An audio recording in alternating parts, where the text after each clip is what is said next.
Hi, welcome back to my channel, and this is a sound off of the Real Housewives of Potomac, episode 13. So the episode starts off at Mia's house, and she's packing for the trip. Her kids are not that excited about her leaving them for a couple of days, and her husband, Gordon, is also not excited about going on this couples trip with people he don't really know.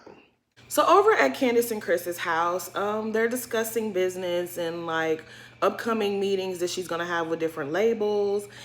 And she decides to also let him know about what happened at the Reasonably Shady party and how she was like, she walked into them talking about her already. So Candace lets him know when she asks Mia why did she feel, the need to ask Miss Dorothy about her finances and about Chris and all of that. Mia calls her video low budget. And she said, I told her mama was low budget. And it escalated. And Chris was like, I wonder why. So Ashley goes over to Robin's house with the new baby. And they're chopping it up. So, of course, Candace's name comes up. And Ashley was like, oh, my gosh, she came in lit. And she was on a warpath. And Robin is like, yeah, the mama comment was a bit much because, Mia's mom used to be a drug addict. And I don't think Candace knows. And she says in her confessional, like, oh, Candace went a little too far with that. That could really hurt someone's feelings. And it's just like, why is Candace the one that always has to worry about everyone's feelings? Y'all don't think about people's feelings when y'all ready to do some stuff. But anyways, then Wendy's name comes up, and Robin is saying how she no longer feels comfortable around Wendy. She can't be herself. And I really don't care too much about that because it's kind of like you went at Wendy, Wendy came at you, you tried Wendy again, and Wendy came at you. Y'all both wrong. What are we supposed to do about it? But like, really, I love me some Robin. But Robin, you are not uncomfortable around Wendy. Come on. All the stuff that Karen has said about you in your relationship, all the stuff that Ashley has said about you in your relationship, you're uncomfortable around Wendy. Robin, I like you, but don't do that. Because you already know where you already know what the people gonna start saying about you. Like, just, you mad at Wendy, you have an attitude, just say that. But don't say you're uncomfortable around her, because that's looking like, those some of them words that you shouldn't use. It's just not a good look. Don't say that. So Ashley's concerned because she's like, what's going on with this trip? I saw the text from Giselle, and it flashed back to her, and she's getting her hair done. She's getting her roots touched up by Cal, and she's texting the group to let them know she didn't feel welcome on the trip, so her and her luggage will not be attending. And I mean,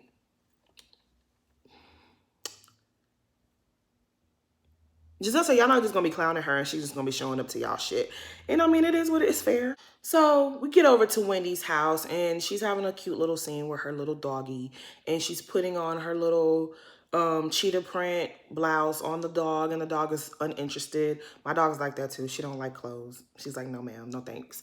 But Eddie comes home and she's talking to Eddie about the trip, and she's letting him know like Giselle and Robin don't want to come to my trip, but I gave them a Zen Win response and told them that they're still welcome to come. And so Robin replies and says, thanks everyone for coming to my party. Have fun on your trip. So Ashley is like, I'm disappointed that you're not going to be there. I really don't give a damn about Wendy. I just wanted you and Giselle to be there so we could be, together. And I really didn't like how Robin said in her confessionals that, oh, Michael's not coming because he doesn't like Candace and Chris. Y'all know good well production probably won't let him come on this trip.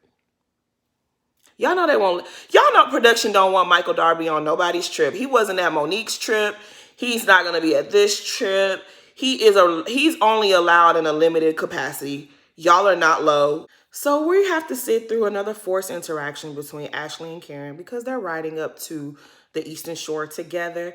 And it's like, it's real awkward to me because it's like, we know y'all don't really like each other, but y'all got to film. Y'all have to film with someone. So we get it. So Wendy and Eddie arrive first, and apparently she's still in her feelings about being in the cottage back when they went to Williamsburg. So she's taking a dig like, oh, I'm making sure everybody's under the same roof. Some people might have to share a room, but I'm not going to put anyone in a cottage. And it's like, girl, I really don't think Wendy is here for Miss Candace. I really don't. I feel like she has been trying to distance herself from Candace this season, but we'll see. But she's not really here for Candace like she used to be. So Mia and Gordon arrive next, and Wendy's all excited, and she's explaining to them, yo, this weekend is GVO, good vibes only. So they start taking shots, and Wendy's like, yo, this is a little bit much, but everybody's having a good time so far. So Mia lets Wendy know that, oh, she's a little bit nervous about her kids because this is the first time that they're staying with her mother for this amount of time. So Wendy's like, why is this the first time your mom is babysitting your kids? And Mia lets her know, she had a little issue back in the day, but she's clean now. She's been sober for 10 years, but we're rebuilding our relationship. And Wendy is like, oh, she's taken aback, and she's like, oh, I'm so sorry, because I didn't know. And she's like, don't be sorry, because that's the reason I am who I am today. So Wendy asked Mia, did that strike a nerve when Candace said what she said the other day about your mom? And she was like, actually, I just kind of wrote her off, and she's a spoiled brat, because that's something I would never do. I would never call anyone's mom a name. Well, Ashley and Karen are still on the road, and Ashley's asking her about wedding plans.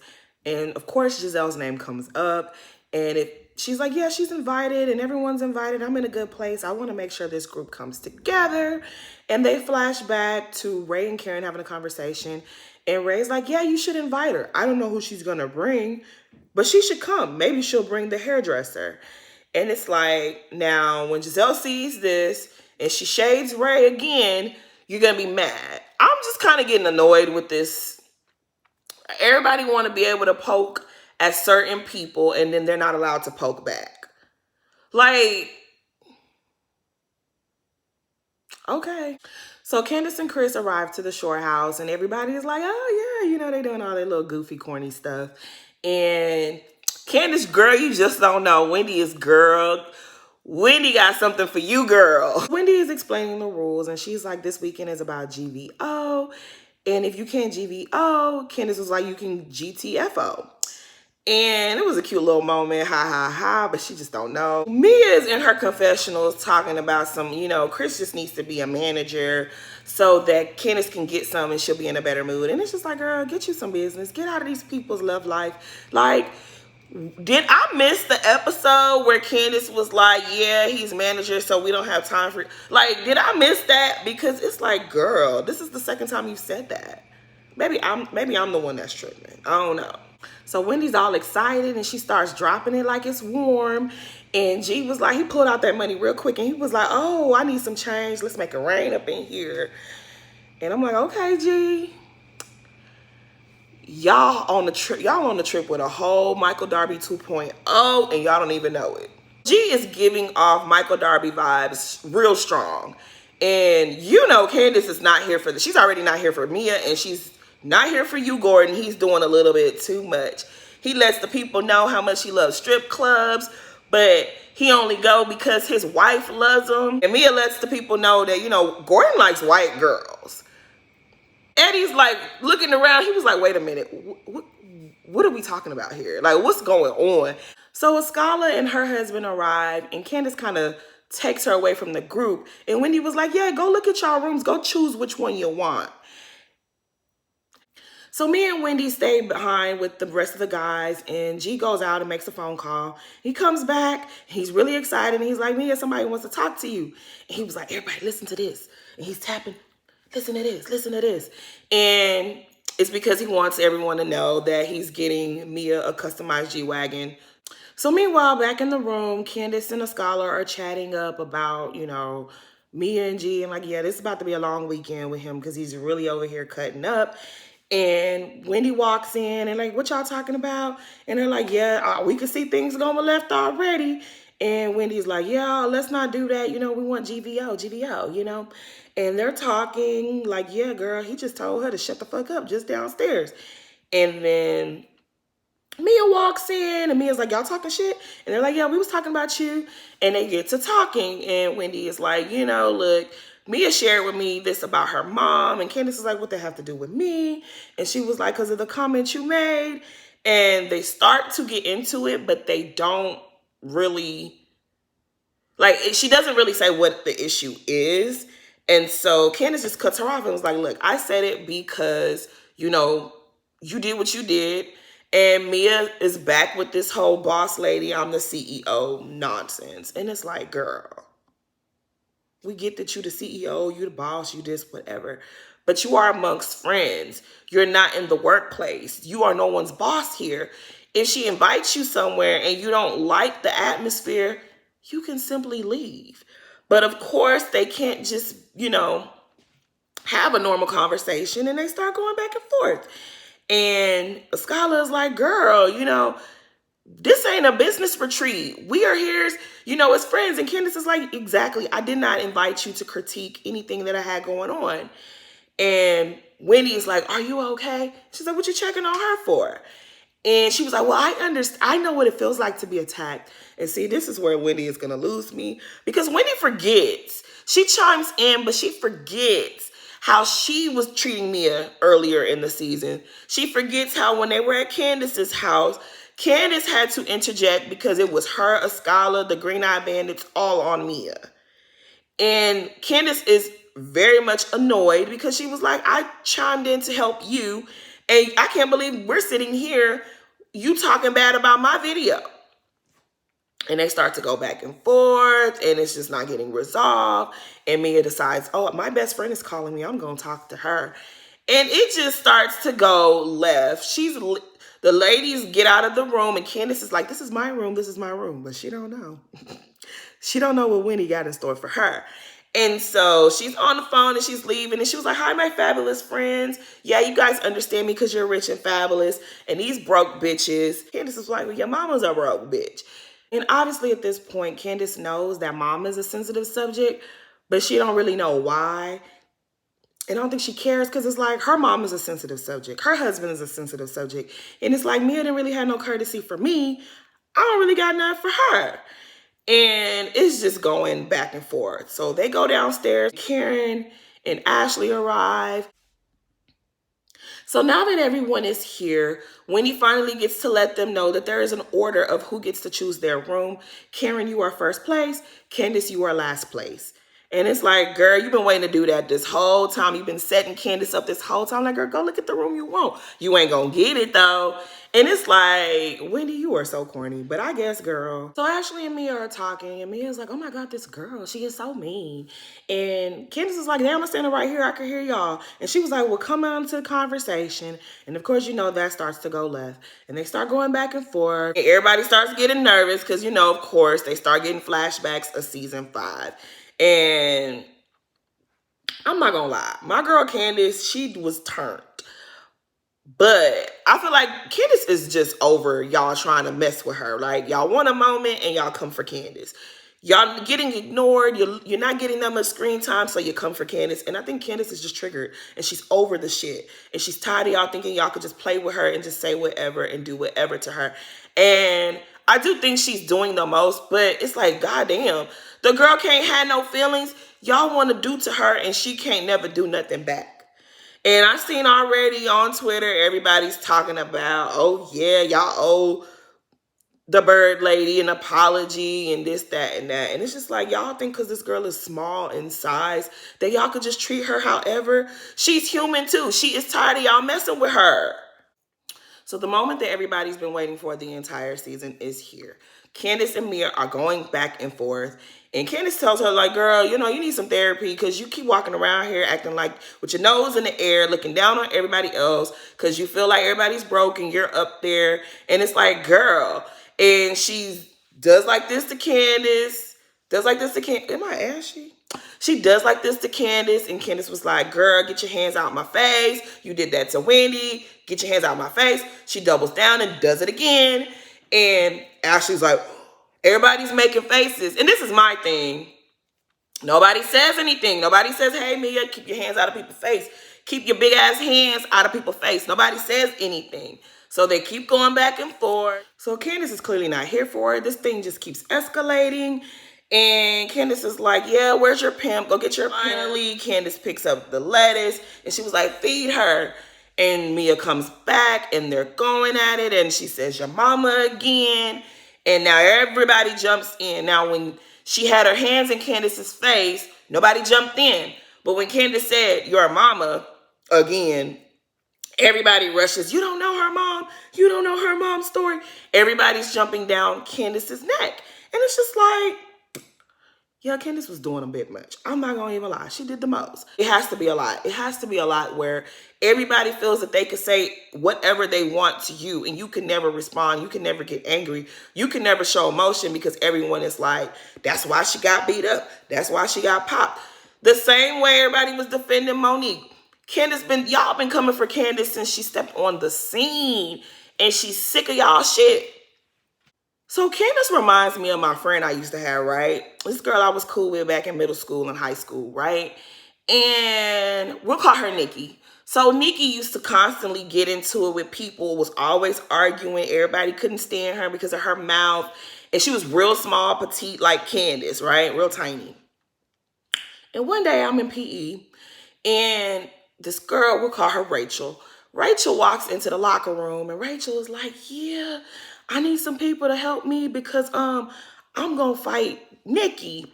And I need somebody to be down with me. So, if her other two homegirls want to jump in, I have somebody that's down with me. And so I let her know, like, one of them girls' names you just said, I'm cool with her. So, I'm going to go and tell her what you just said. And she was like, well, just walk away, walk away. So I'm like, oh, okay, whatever. Next day, I'm on the school bus on my way to school. And they're like, yo, Rachel got jumped by Nikki and her brother. I'm like, oh shit, did I do that?